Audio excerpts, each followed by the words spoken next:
जन जन में गीता वो दृष्टि देती है जो चींटी में भी नारायण को दिखाकर चींटी के आगे भी अन्न डालने के लिए हमें विवश करती है। गीता वो सोच देती है,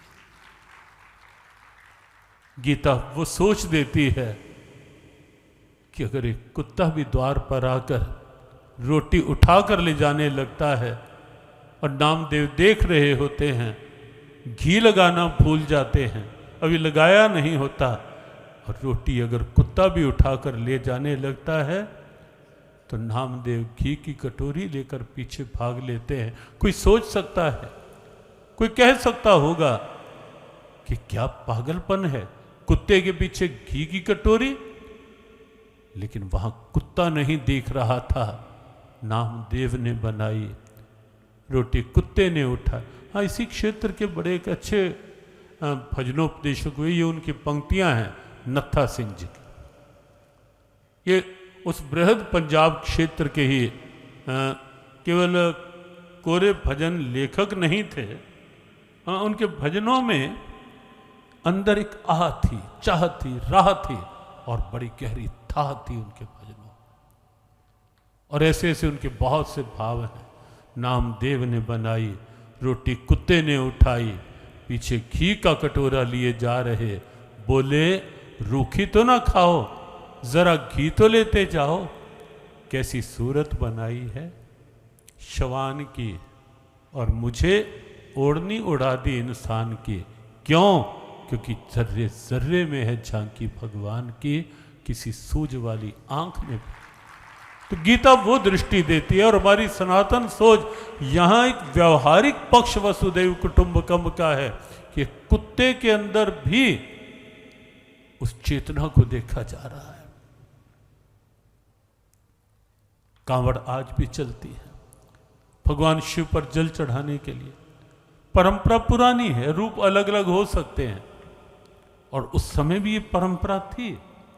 एक नाथ भी कुछ लोगों के साथ कांवड़ का जल लेकर आ रहे थे भगवान शिव पर चढ़ाने के लिए। कहीं विद्वत जन साथ थे, लेकिन एक नाथ को रास्ते में एक हाँफता हुआ गधा दिखाई दे जाता है। ये दृष्टि की बात है। हाँफता हुआ गधा दिखाई दे जाता है, एक नाथ के कदम आगे नहीं बढ़ पाते, रुक जाते हैं। और वो जल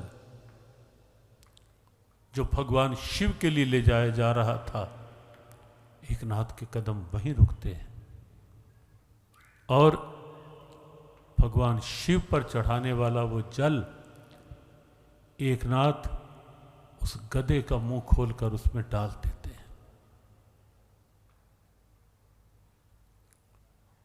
आगे चल रहे लोग पीछे मुड़कर देखते हैं एक नाथ कहां, और जब देखा कि एक नाथ तो वहीं रुक गए, और जब देखा कि गधे को जल पिला रहे हैं, उनमें से एक आया, एक नाथ पागल हो गए हो क्या? इतना पवित्र गंगा जल और गधे को पिला रहे हो? एक नाथ ने कहा भाई ये दृष्टि का अंतर है,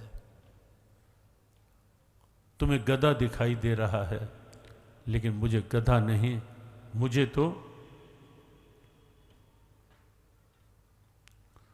तो गधे में भी हाँफते हुए मेरे शिव दिखाई दे रहे हैं। और इसीलिए मैंने गधे को जल नहीं पिलाया, मैंने तो अपने भगवान शंकर पर ही जल चढ़ाया है। और सत्य ये है कि किसी और का जल भगवान शिव ने कितना स्वीकारा होगा, वो उनकी आस्था या भगवान की कृपा पर, लेकिन ये सत्य है कि एक नाथ का जल चढ़ाया हुआ गधे ने नहीं, साक्षात भगवान शिव ने दोनों हाथ ऐसे करके पिया था। वसुधैव कुटुंबकम केवल हमारा शास्त्र वाक्य नहीं, अगर आपको सुनाने लगे ऐसी घटनाएं तो आपको लगेगा कि पूरे विश्व को एक रूप में जोड़ देने की क्षमता, जहां बाबा जी ना को वैरी ना ही बेगाना, सकल संग हमको बन आई, बिसर गई सब तात पर आई, जब ते साध संगत में पाई। और तत्व की बात क्या है इसमें? सब में रम रहो प्रभ एको, पेख पेख नानक बिगसाई। सब में रम रहो प्रभ एको, पेख पेख नानक बिगसाई। ये सोच है हमारी, ये सोच है हमारी। और ये वसुधैव कुटुंबकम की सोच या गुरु ग्रंथ साहब की ये सोच कि सब में रम रहो प्रभ एको, तत्व की सोच वही है। हाँ, समझने वाले ना समझे कुछ होता है, ना समझे वो बात अलग है, लेकिन सत्य पक्ष बाबा जी यही है कि सब में रम रहो प्रभ एको। और वो सोच हमारी सनातन की उस रूप में निश्चित रूप से, और हम भी प्रयास करें। जब ये सोच होगी, सच में एक और भी प्रश्न था कि आज यूक्रेन में कहीं विश्व युद्ध के बिल्कुल कगार पर, विश्व युद्ध के कगार पर कई बार देखने लगता है। आपसी तनाव, आपसी इतना क्यों, किस लिए? और गीता का क्या उसमें? अरे भाई, गीता तो ग्रंथ ही ऐसा है। भगवान कृष्ण ने किसी पर्वत के ऊंचे शिखर को नहीं चुना गीता उपदेश देने के लिए। ये गीता की दिव्यता है। भगवान कृष्ण ने किसी बृहद वन को नहीं चुना गीता ज्ञान प्रदान करने के लिए, अर्जुन को बुलाकर कि चल एक तरफ चल, तुझे बताऊं गीता का संदेश। भगवान ने किसी कंदरा को नहीं चुना। ये अलौकिकता है गीता की कि भगवान गोविंद गीता के ज्ञान को हिमालय की ऊंचाइयों से संघर्षों की भूमि पर खींच कर लाए। भगवान कृष्ण ज्ञान की दिव्यता को बीहड़ जंगलों से, एकांतिक जंगलों से खींच करके शोरोगुल के वातावरण में लेकर आए।